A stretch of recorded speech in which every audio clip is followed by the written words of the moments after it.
enter my experience into the competition, my very first concert that I ever went to was my best friend who lived 3 doors down on Diamond Avenue.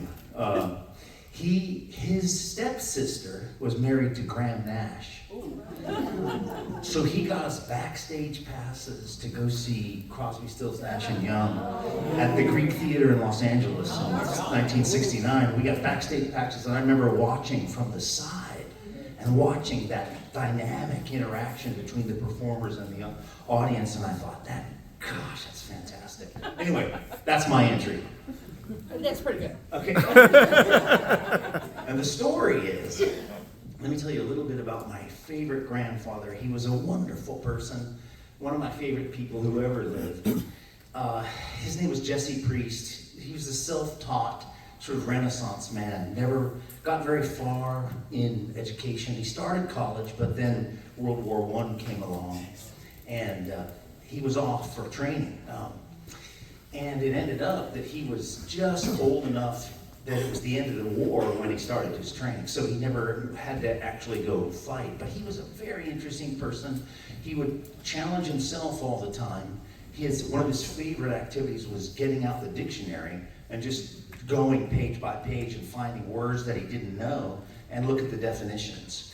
And then in the process of having grandkids, he would learn to challenge us in strange ways, I think. It ended up being strange. We would be driving along a road, and he would say, not only how far is it to that signpost that's near that mountain, but how long will it take to get there? So as a little kid, you had to throw the math around, and so he always challenged me to think kind of outside the box and to think, if you break a problem down into several different steps, you can get closer and closer and closer to the actual answers. They were great lessons to learn from a grandfather. He was also mischievous. He'd kind of give us the firecrackers and say, the only one condition, don't tell your parents where you got it. So he was a wonderful person. So, and myself, like Dr. Paul Guillebeau, I was always really good at taking standardized tests. So I took the medical college admissions test, did real well, got into Tulane Medical School, started my first quarter there. They were on the quarter system there. I did doing really well up until December, a week before we were scheduled to take our final exams and go on break. I learned that my grandfather died, my favorite grandfather. So I was just devastated. And the last test that I was supposed to take, I didn't do well.